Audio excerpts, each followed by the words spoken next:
Kami po ang inyong magiging tour guide. Ako po si Kuya Bon, yung mag-head. Then nasa likodan po natin si Ate Tebs po. Siya po yung sa tail. Yan. Itong Kalinawan Cave po, binubuo po siya ng 5 layers. Meron po siyang 5 palapag. Kaso nga lang, unahin muna natin yung pinakang first and second layer. Mamaya, pag nabitin kayo, magdi-decide kayo kung tutuloy ba tayo sa pinakang third hanggang 5 level. Optional po yung part na yon. Kayo yung magdi-decide, mamaya ko na lang po siya ipapaliwanag po sa inyo pagdating natin ng second layer po. Yan. Yan, nandito na po tayo sa pinakang first layer at kung napapansin natin, mataas po yung ceiling. Yan, malawak yung area at kahit paano, may mga liwanag po tayong makikita. Yan, pagdating natin ng second layer, puro kabaliktaran na po siya. Yan, sa second layer, zero visibility na. May mga parts na mababa na po yung ceiling, then medyo makipot na po yung dadaanan natin. Kaya yung mga suot yung helmet, required po yan, for own safety na rin po natin. Yan. Ano nga ba yung mga Kuya, ba't wala kang helmet? Sa loob ng Kalinawan? Ito po yung mga rock formation, optical illusion, kaya kagaya po ng stalactite, ng stalagmite, mga cave draperies, at column. Mamaya ko na lang po siya i-explain sa inyo at ipapakita po. Yan, yung mga bagay na yon, yung po yung mga bawal na po nating hawakan. Kasi nga po, tayong mga tao, acidic po tayo, may mga acid po tayo sa katawan. Yan, once na maihawak natin yung mga kamay natin sa mga kristal, yan, may tendency na ma-deform sila or mamatay na po ng tuluyan. Kaya pag nakakita tayo ng mga kristal, yan, pakiingatan na lang po nating mahawakan. Kasi nga po, sensitive po sila. Then yung pinakang history nitong Kalinawan, pagdating po natin ng second layer na po, doon na po natin yan pag-uusapan. Ayan, yung mga area na gusto nyo kuhanan ng picture, ng video, pwede nyo na pong kuhanan kasi nga po, one-way trail lang po tayo. May entrance tayo, may sarili po tayong exit. Hindi na po tayo dito babalik. Yan, sa mga picture takings nyo po, kami na po yung bahala ng tao. Itong ilawan ko yung dalawang mata, ilong, bibig, yan. Buong siya ng tao. Ayaw nga. Yan, kalawang siya ng natin. Aba, hindi ko nakikita. Ito. Wala akong ilong. Oo, naman sabi. Oo, ayan ang ilong. Kaya saan kaming sikat na shooting area din po itong Kalinawan. Dito sa loob. Yan, yes po, dito po sa loob yan. More than 2,000 production films na po ang nakapag-shooting sa Kalinawan, mapalocal man yan, or international. Kaya sa international, nakapag-shooting na po dito si Jackie Chan. Na Superfly 1, Operation Condor 2 taong 1980s pa po yun sa kanila. Kung ba siya nakanood, nasa YouTube po siya. Yung Super Slaw, shooting dito. Ano po? Yung Super Slaw. Ay, wala shooting yan. Yan sa local, mga pantasarye po, kagaya po ng Encantadia, Amaya, Jezabel, Magic Wakwak, Kingdom. Galo na Sangre, Bagani, Mulawin versus Ravenna, Enteng Capsote, Torpina, Captain Barbell, yan, marami pa pong iba. Yan po. Yan, tingin naman tayo sa mga kebon. Ayan, yung nakikita niyo mga kumikinang yan, mga artificial glitters, paint lang po yung mga yan. Yan, ginamit ko yan sa shooting, nilagyan po nila para po yung mga effects sa camera. Kaso nga lang, yung mga part na nilagyan nila ng ganyan, mga na-damage na po nila. Kaya yun po yung dahilan kung bakit pinayin ko na po ang shooting sa Kalinawan. Kasi nga po, Nadadamage. bawal na po ang shooting sa Kalinawan. Dahil bawal na ang shooting, kaya kayo naman po ang mag-shooting ngayon. Tingin tayo sa pinanggalingan po natin kanina. Yan. Another rock formation na makikita natin, optical illusion. Mukha siya ng tao na naka-side view na malaki na itong inilawan ko. Ito yung mata niya, ilong, bibig, at yung kanyang leeg. Parang guys sa Taiwan tayo. Ayan, sige po, pag pinipicturan po yan, nagwawakit po yan. Ayun nga. Nagwawakit po yan. Joke lang po ha. Oh, pinicture ko pa na. Ayun, Eddie. Napunta ka ba sa Taiwan ng mga rock formation? Hindi pa. Sige po, pasita po tayo. Okay. Sige lang po. Ang ganda. Ano pa, dahil maganda naman pala.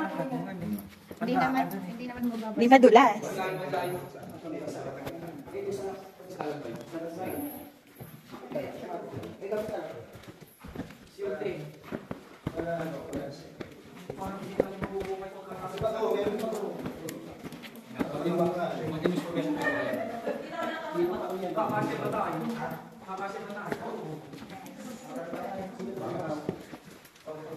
Ayan, makinig po tayong lahat kasi kako mamaya meron tayong exam. May exam po tayo. Kuya, nakakaba ka magsalita. Kung bumagsak po sa exam, babalikin po natin ng walang ilaw. Kaya, sige po. Kaya makinig po tayo. Yan, familiar naman po ba kayo sa stalagmite, stalactite?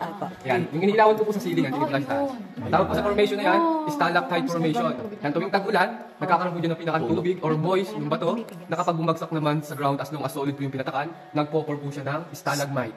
Kaya para hindi kayong malito sa dalawang formation na yan, yung last letter C sa stalac means ceiling. Then yung last letter G sa stalag means ground. Yan. Ceiling and ground yung pinagkaiba nila. Palagi po silang magkatapat. Ayan.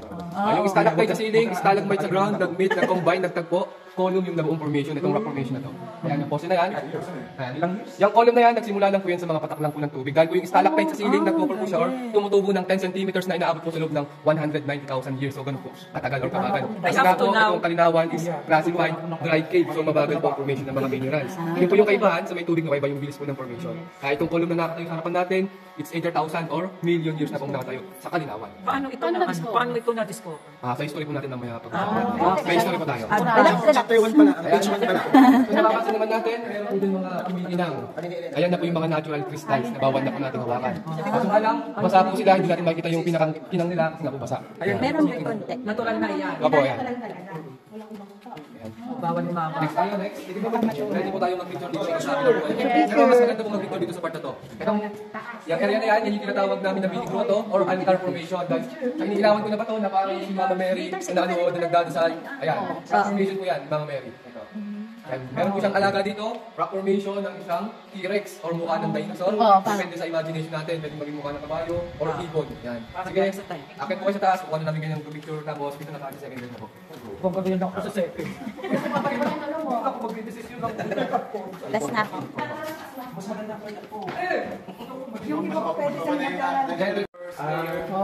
At ito yung huling last rock formation na makikita natin. Ayan, ang iniilawan namin, ang tawag po dyan mga cave draperies.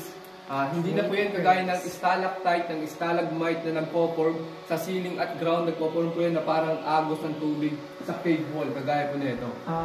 Yan ang Ayan, pansin style. natin, medyo manibis po sila kasi nga po mabagal po yung formation. 190,000 years din po bago mag-form ng isang ganyan. Ayan. Buhay pa po ba?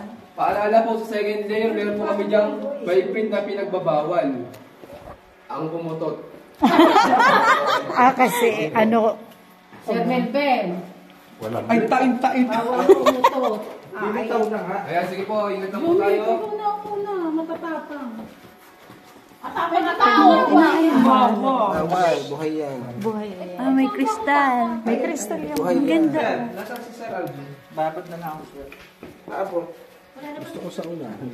Takot tayo, hirap pa rin. Pwede bang masangga? Ayan, pwede po yung lumapit sa bato. Pwedeng umawak. Mandulas ng sapatos ko yan. Pwede mo umawak nito Hindi yan, bato lang yan. Dulas kasi makulang. Adventure pa. Ina ko po, Diyos ko, mahirap ang matangkar. Merong pariya natin. Ang matanra. Ingat lang po kayo, madulas. Lapang to dama. Madulas nga. Yan kasi nakapang-mall. Pwede na po yung himo ko. Nako, Sir Melvin. Ay, nakatayo pala rito. At least na-try nating mag-game. Yes, first time. First time. First time, ma'am. Stalactites pa siya kasi Pero dengue. Ay, ako magtatat. Ito ba'y nilili? Ito ba naman dito may pinagawa yung mga kain, kaya malinis ito. Kaya hindi naninibagan. Pero hindi ito minawan eh, si Bina. Hindi po sino po wala. Meron po tayo ditong dadaanan na tinatawag na hard way or military training. Yan. 10 to 15 meters gagapang po yan. Pagapang Dapat po, naman natin mga Ayan. Sino po sa inyo yung ready na? Ready na. Ready na gumapang? Yes, lahat. Totoo ba, kuya? Kuya, pwede mo ako. Hindi, joke lang po ha. Dito tayo dito dadaan. Dito po tayo sa easy way. Si kuya naman. Ano pala? We find Hindi na po kami way. din nagpapadaan dahil DVD. yan na po yung part na yan. May mga panigi na po nakatira. Okay. Para hindi sila ma-disturb, ayan, hindi na po kami nagpapadaan dyan. Dito tayo sa easy way. Hindi nga nagpaparaan eh. Taro yung paniti. Ko nadala yung electric pan tinta. Malamig na. Kung may panic. Yung matataba. Yung matataba. May problema ba tayo sa mataba, ma'am? Yung matataba. Ayan ang sinasabi ko sa inyo. Kumukuha kayo ng hirap ng katawan. Lagi ginawa ng garili mo. Kasi yung Magligo na lang tayo eh. Ayan, di kayo nagbiling ukay. Kasi naranasan na. Yes. Habang, Yung history na. Narating na. Yes, there's always first time. yes. At the age of 60. Ngayon lang ako nakapunta. Yes, ma'am. Yes. Winter. Tayo, we've been there. Winter. We've been there. O, pupunta rin ako. Sure, hindi na tayo nakapicture dito sa ino. Kuya, Naka-live ako, ma'am. Joke lang. walang Live signal mo dito. ako. Ayan, live na live ka, tita. Nagbibideo ka ba? Isama mo naman kami sa video. Oo, ma'am, wait lang po. Baka mauntog ako. Doon ka na sa dulo.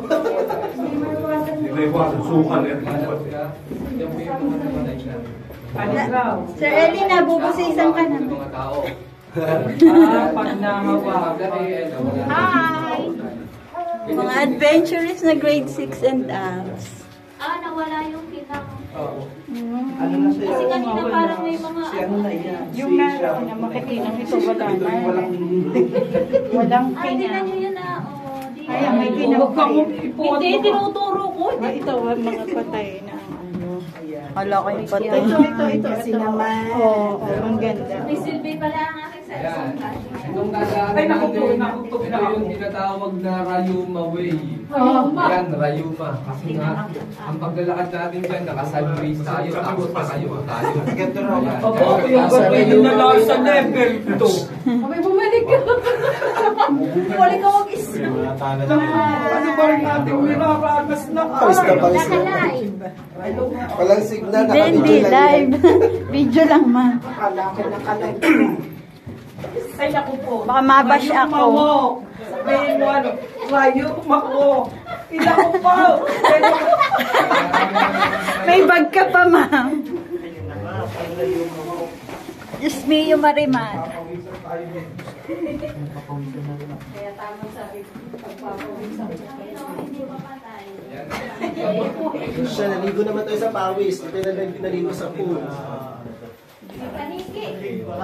Kuya, baka pwede mag-picture. Kuya, picture naman. Wala kami picture. Dito po sa part. O, picture tayo rito. Wala kami picture sa Rayuma mo. Hindi po kayo kita.